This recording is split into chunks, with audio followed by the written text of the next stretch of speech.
안녕하세요. 삼성 이재용입니다. 오늘은 주말을 맞이해서 여행을 못 가는 대신 와이프 차를 한번 소개하는 시간을 갖도록 하겠습니다. 저희 와이프 차는 BMW X4 20i X라인 X드라이브 차량이고요. 오늘은 가평 호명산, 그 와인딩 코스로 유명한 호명산에 살짝 드라이브 겸 촬영하러 한번 가보고 있습니다. 네, 지금 가평을 가려고 저희 집 앞에 고속도로를 탔는데 타자마자 극심한 정체가 일어나고 있네요. 가는 길이 순탄치 않을 것 같고요. 일단 가면서 그 주행 연비도 영상 마지막에 좀 보여드리려고 일단 연비도 초기화하고 지금 이제 규정 속도로 좀 흐름에 맞춰서 편안하게 가보도록 하겠습니다. 먼저 저희가 이 BMW X4를 사게 된 계기에 대해서 좀 얘기해 보려고 하는데요. 먼저 이 차를 사게 된 계기는 그 예전부터 BMW X4를 사고 싶어 했고요. 저는 X3가 드림카, 실제적인 드림카였고, 와이프는 X4가 쿠페형이다 보니까 이쁘고 조금 다부져 보여서 더 좋아했었는데, 저희가 이제 1년 전에 좋은 기회가 생겨서 이 차를 구입을 하게 됐는데, 당시에 엑스포가 단종을 앞두고 있다라는 얘기가 돌아서 지금 아니면 또 엑스포를 맞이할 수 없겠구나라는 생각을 했고, 제가 이제 끊임없는 유튜브 시청과 강의와 더불어서 와이프를 가스라이팅을 계속 하다 보니 어느샌가 저의 흥미는 떨어지고 와이프가 흥미가 차올랐을 때 좋은 조건으로 차를 구입을 하게 됐고요. 그래서 원래는 M 스포츠를 사고 싶었는데 재고가 없었고, 당시에 BMW X3는 다 M 모델만 당시에 재고가 있다라고 해서 타고는 싶지만 포기를 했고, 결론적으로는 X4로 와이프 취향에 맞게 선택해야 뒤탈이 없을 것 같아서 이 차를 선택하게 됐어요. 사실 그때도 M 스포츠를 엄청 와이프는 사고 싶어 했고, 저는 어차피 X라인이나 M 스포츠나 큰 차이가 없으니 좀 저렴한 차를 사자라는 주의였는데, 다행인지 불행인지 모르겠는데 M 스포츠가 재고가 하나도 없었고, X라인도 출고 가능한 색상이 저희가 원하지 않았던 이 소피스토 그레이 G 색깔만 남아 있었어요. 그래서 결론은 뭐 고민을 하다가 이 차를 계약하고 한 일주일도 안 돼서 9월 말에 이제 바로 한 3일 만에 대금을 다 치르고 썬팅이나 이런 작업 다 하고 나서 일주일도 안 돼서 차를 받게 되었습니다.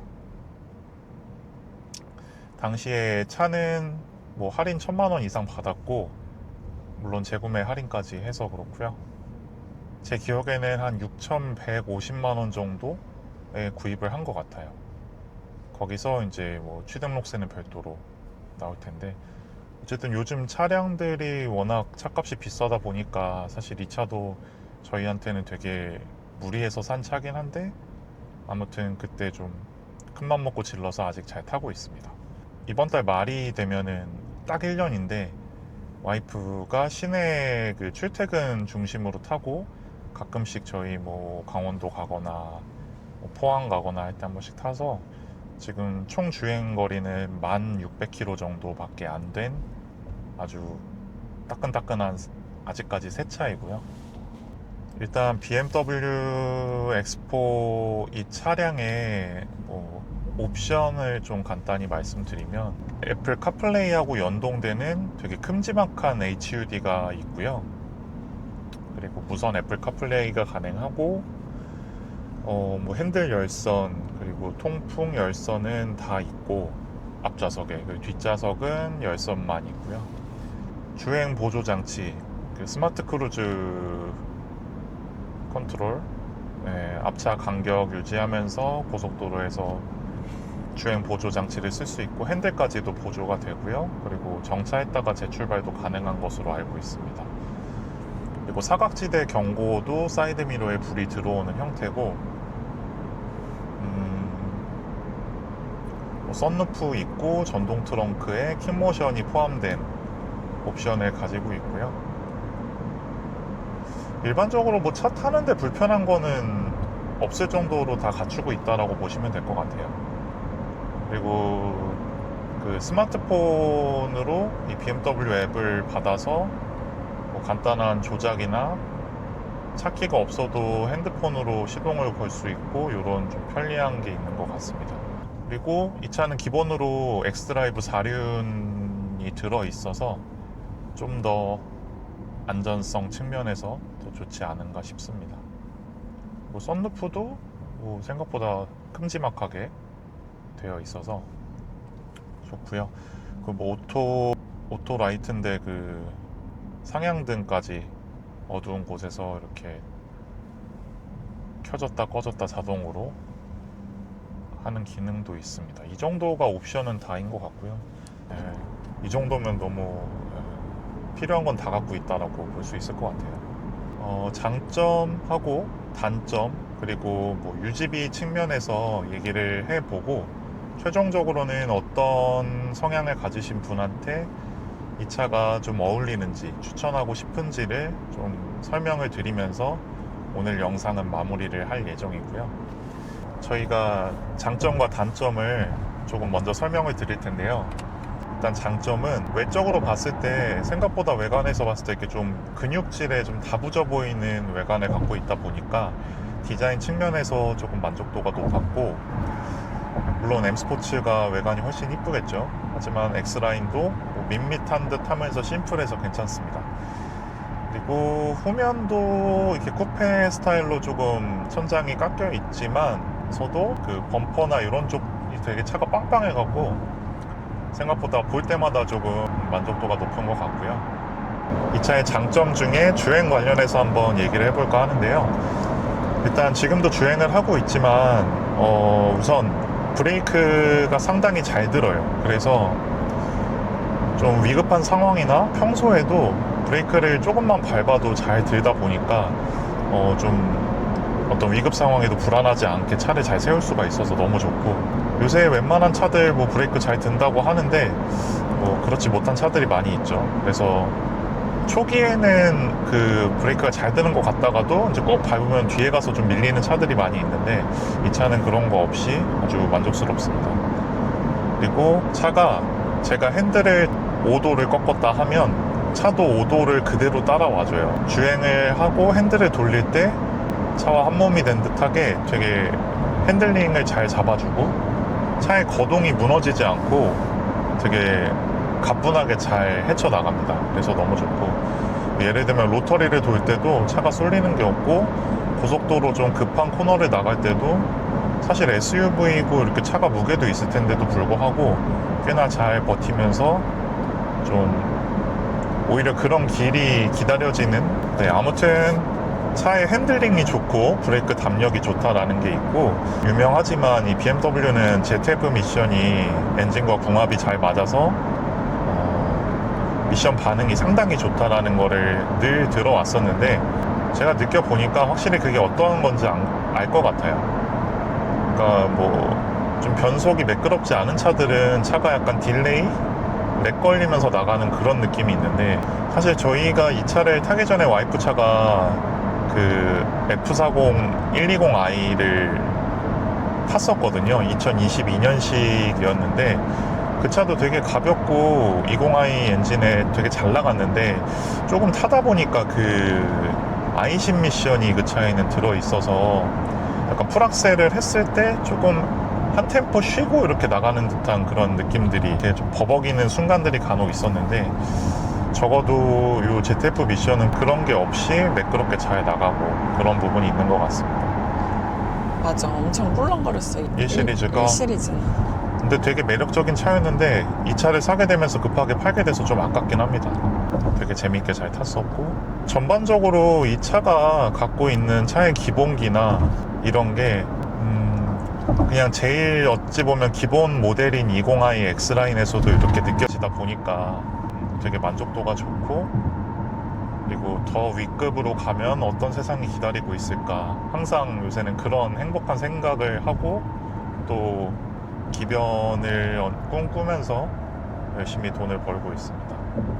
그러니까 뭔가 이거를 타면서 이렇게 느껴보시면 이게 말로 표현하는 것보다 일단 몸이 잘 알거든요. 그래서 좀 감이 무디신 분들도 한번 기회가 되실 때 시승을 해보시고 구입을 하시게 되면 차에 대한 만족도가 많이 높지 않을까. 그러니까 기본적인 완성도가 높다, 그렇게 볼 수 있을 것 같아요. 그리고 이게 장점일 수 있는데 HUD가 생각보다 되게 큼지막하게 들어가요. 뭐 이 정도로 제 눈에는 보이는데, 이게 카플레이, 애플 카플레이 무선으로 연결해서 티맵하고 어쨌든 기본적인 건 연동이 되다 보니까 HUD가 조금 시인성도 좋고 볼만하다 라는 게 있을 것 같고요. 뭐 오디오도 사실 기본 오디오긴 한데, 뭐 제가 약간 막귀인진 몰라도 캐스퍼 거 듣다가 2차 거 들으면 상당히 좋습니다. 그리고 예전에 1 시리즈 탈 때도 조금 아쉽긴 했지만 그냥 그럭저럭 들을 만한 수준이었다.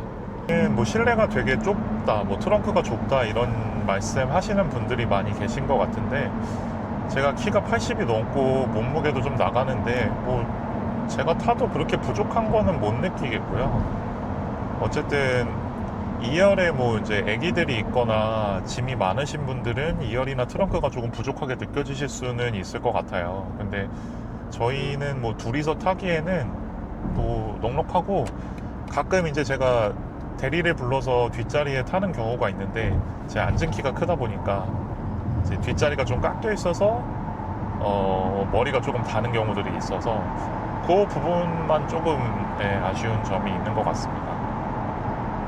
뭐 공간도 괜찮고 주행감도 좋고 되게 탄탄한 차다라고 볼 수 있을 것 같아서 아직까지는 재밌게 잘 타고 있고요. 단점을 좀 얘기를 해볼까요?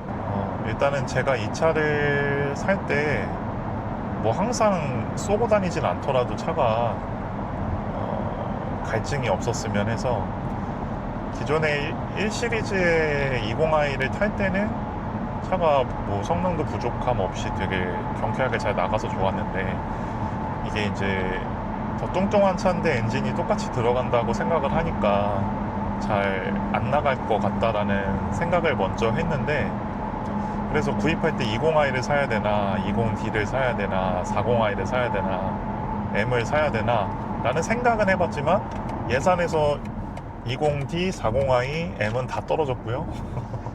요즘 또 친환경 시대에 맞춰서 주차장 할인을 받으려면 뭐 결국엔 20i밖에 없겠구나 해서 20i를 선택했습니다. 제가 아는 제원상 스펙은 마력이 한 184마력에 토크가 한 28.6인가 29 전후를 왔다 갔다 했어요. 그래서 요즘 같은 시대에 200마력 넘지 않는 차도 좀 드물 텐데, 어쨌든 2000cc에 그 정도 마력을 갖고 있다. 그래서 수치상으로는 정말 볼품없는 수치다 라는 거를 인지를 했지만, 어쨌든 여러모로 고려했을 때 이 차를 구입을 하게 됐고요. 그래서 그 성능이 부족하냐라고 물어보시면, 일단 시내 주행에서는 이 ZF 미션이 시내나 고속도로나 이 미션이 열일을 하기 때문에 막 그렇게 심하게 부족하다라는 느낌이 들진 않습니다. 다만 고속도로에서 조금 가속을 하거나 급하게 추월을 하려고 했을 때 악셀을 끝까지 밟아도 조금 차가 힘에 부처한다. 근데 이거는 뭐 일반적으로 100에서 110을 다닐 때 부족하다 이런 얘기는 전혀 아니니까. 그래도 내가 타기에는 괜찮아. 그래서 사실 와이프는 이 차를 너무 사랑하고 만족해 하기 때문에 단점이 안 보일 수는 있겠으나, 제 관점에서는 BMW가 너무 좋은데 한 50마력만 더 넣어줬으면 얼마나 좋았을까라는 그런 아쉬움이 있습니다. 물론 차값이 더 비쌌겠죠, 그렇게 되면. 근데 지금도 고속도로 타고 있는데 뭐 악셀을 밟으면 어쨌든 잘 달려주고요. 부족함은 없다. 하지만 50마력 정도만 더 있으면 너무 재밌겠다, 이런 생각을 갖고 있습니다.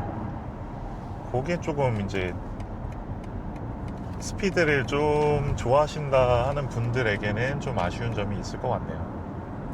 얼마 전에 그 산타페 신형을 고속도로에서 한번 만났는데 이렇게 한번 따라가려고 풀악셀을 하고 해도 좀 붙이더라고요. 그 수치상으로 이미 마력이 거의 100마력 가까이 차이가 나니까 제 알기론 그런데 아무튼 혼자 조심히 잘 타시고 즐겁게 타시면 될 것 같습니다. 성능은 아쉽지만 그래도 뭐 탈만하다. 저는 그렇고 와이프는 대만족이라고 하고요. 그치, 남자가 타기에는 부족하지만 여자가 타기에는 괜찮아. 네. 아무튼 전문가가 아니기 때문에 막 얘기를 하고 있으니까 이 점은 양해를 부탁드리겠습니다.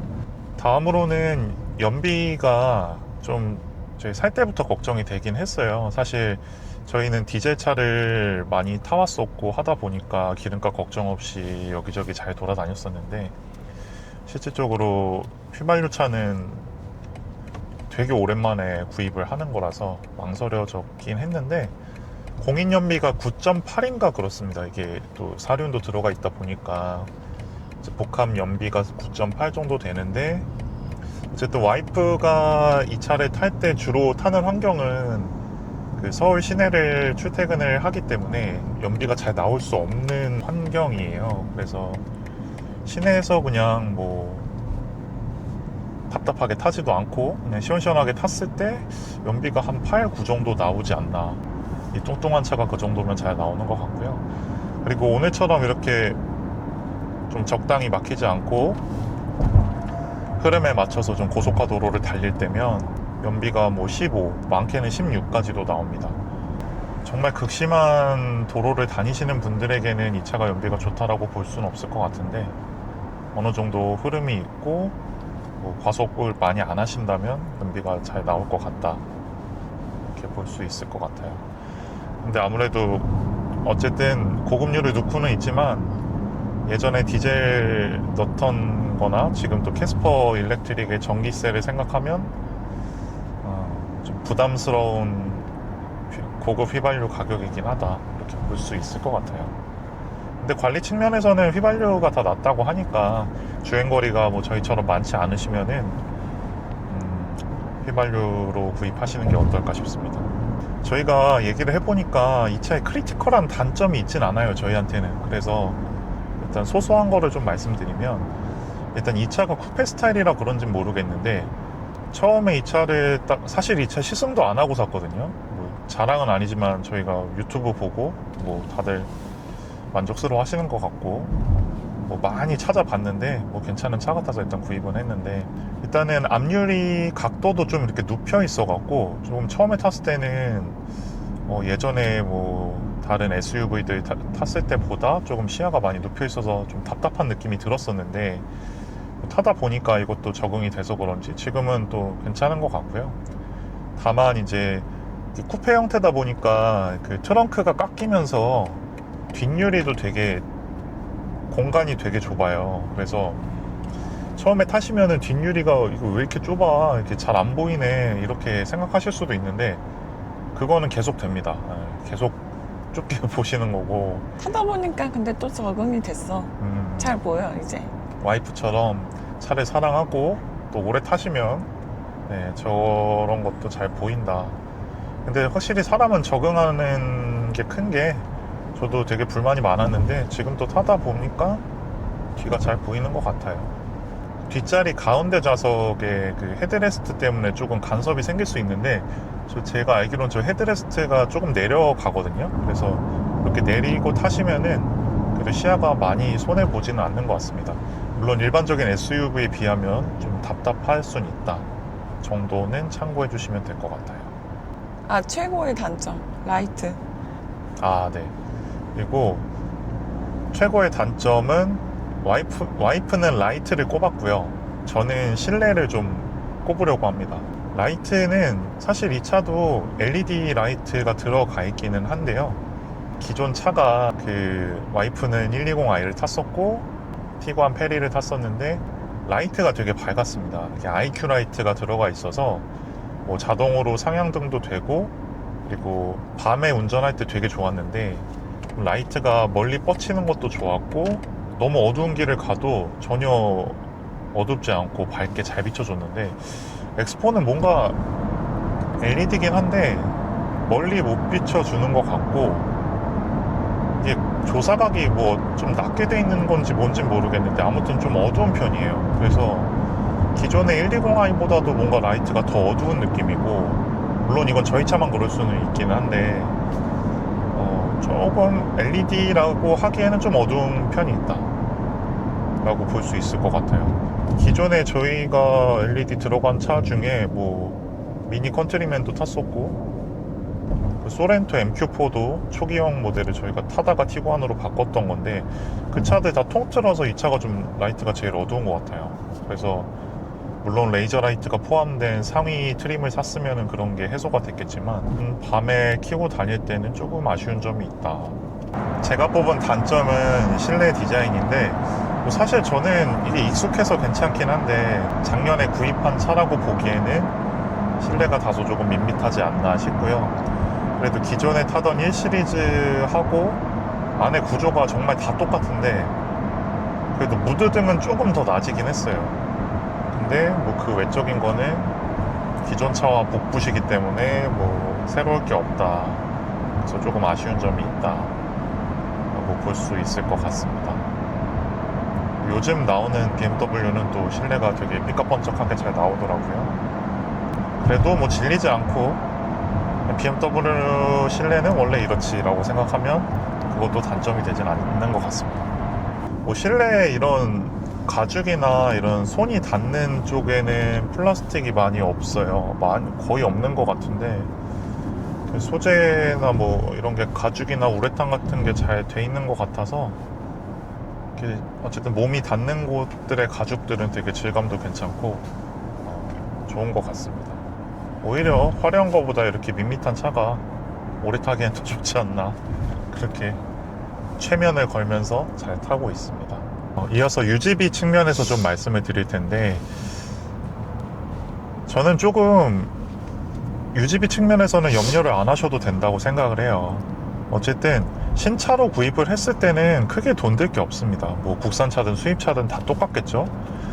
근데 수입차 같은 경우는 어쨌든 그 소모품을 또 뭐 3년 내지 5년을 지원을 해주기 때문에 그 기간 안에 타시는 거는 정말 큰 돈이 들지 않습니다. 그래서 뭐 엔진오일도 이 차 같은 경우도 5년 10만 킬로에 뭐 엔진오일하고 이것저것 다 들어있는데, 뭐 그 기간 안에 그 쿠폰으로 쓰시면은 뭐 돈 하나 안 들고 그냥 기름값만 내고 탈 수 있는 거고요. 다만 엔진오일 교체 주기가 센터에서 갈 때는 너무 길다 하면은 그냥 중간중간에 사설에서 이렇게 교체하는 분들도 많이 계시더라고요.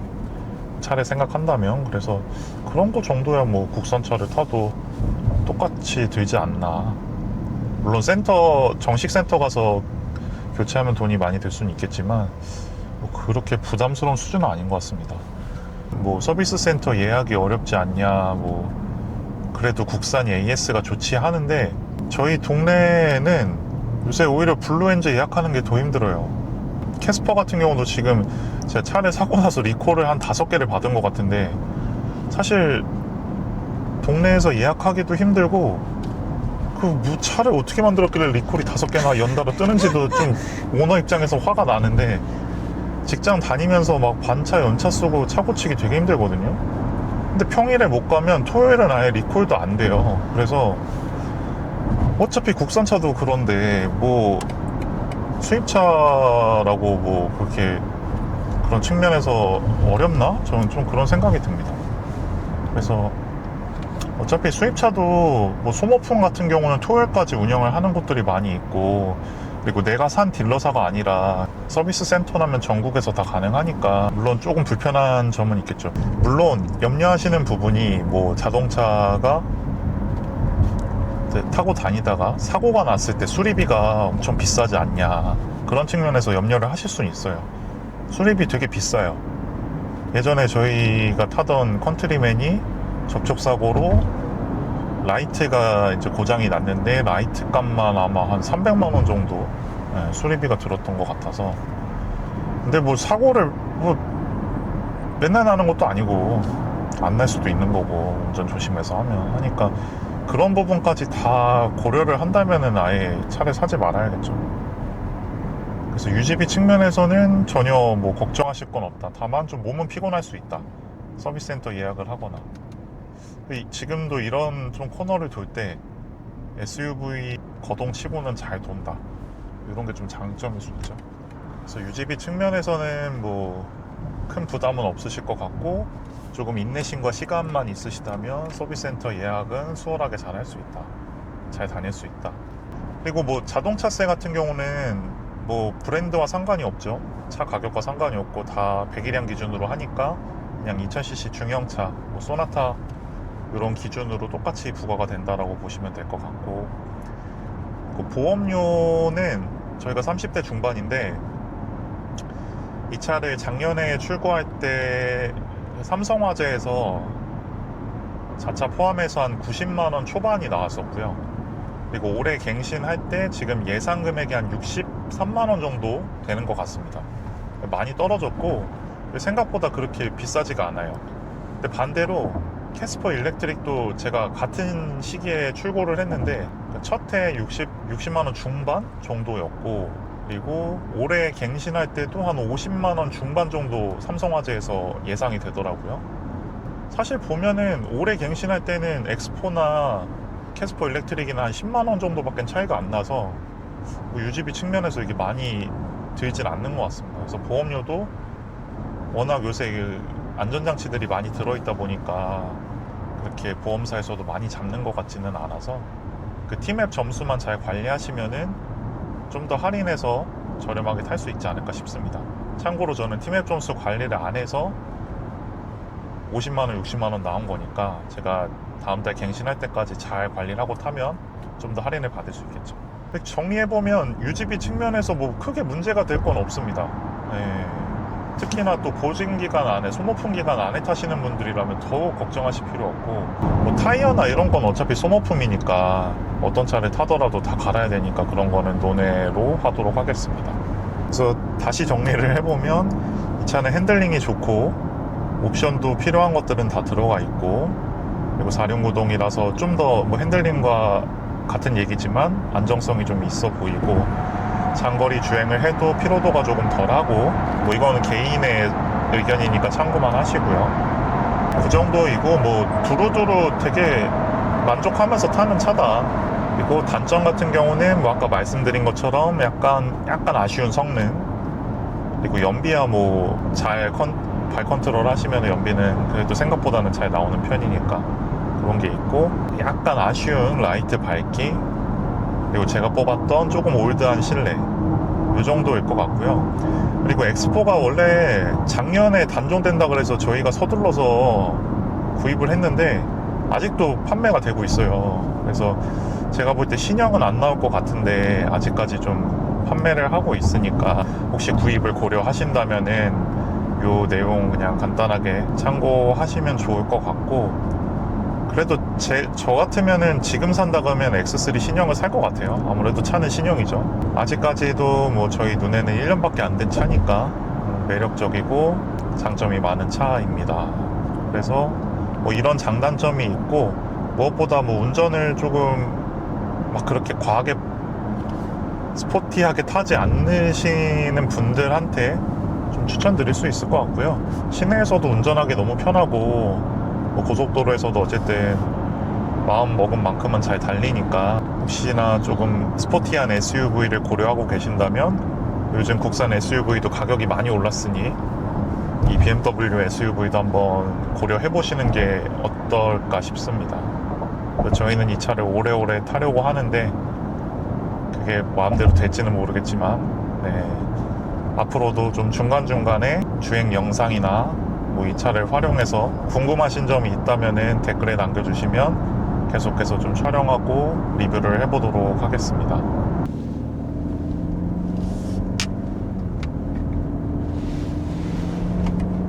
아, 루피 떨어졌다. 잘 돌아? 괜찮아? 재밌어. 여기 느낌 있네. 무슨 이니셜 D 같네. 여기가 지금 가고 있는 건 거지? 길이 예사롭지 않잖아. 오우 쉣. 역시 SUV여도 상당히 잘 돌아. 승용차처럼 잘 돌아. 오늘 또 잠깐의 와인딩 코스를 즐겨보면서 뭐 달릴 수가 없을 정도로 길이 좁아서 잘 따라갔다 왔는데, 역시 BMW는 기본 트림도 상당히 코너링이 좋다는 거 오늘 또 느꼈습니다. 아무튼 다음 차는 저도 캐스퍼를 팔고 BM 쪽으로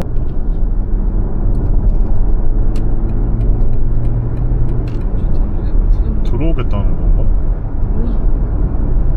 불안하게 오, 잘 나간다. 내리막 버프. 악셀을 밟으면 그래도 즉각적으로 힘을 쥐어 짜주는. 근데 공교롭게 내리막에서만 밟았네. 주행 보조 장치를 켜봤습니다. 아주 잘 갑니다. 손 떼고 있으면 근데 이거 되게 빨리 잡아오지 않냐? 바로 이렇게 경고가 뜨고요. 터치만 해도 사라지긴 합니다. 주행 보조니까 잘 잡고 다녀야겠죠.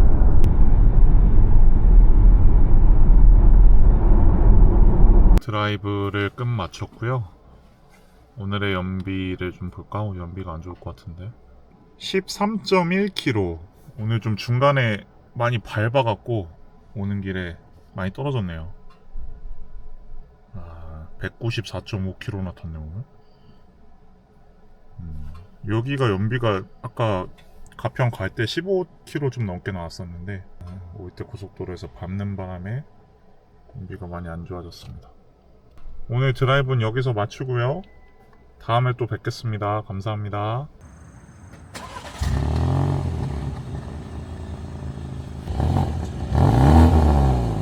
더.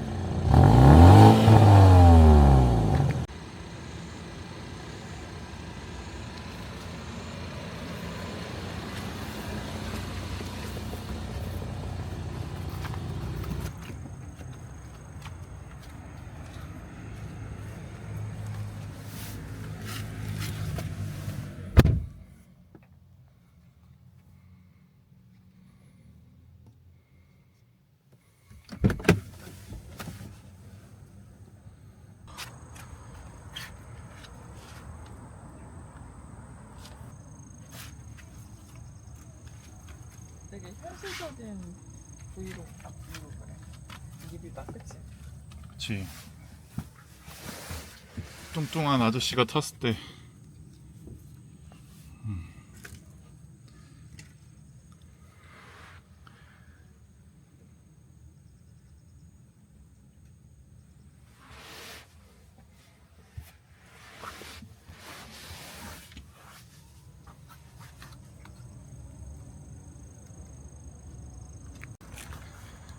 이렇게 넓죠?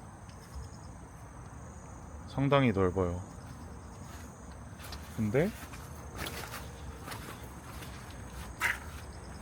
옆이 깎여있기 때문에 약간 손실이 있습니다. 하지만 충분히 넓다. 그리고 밑에도 숨겨진 수납 공간이 있어서 널찍합니다.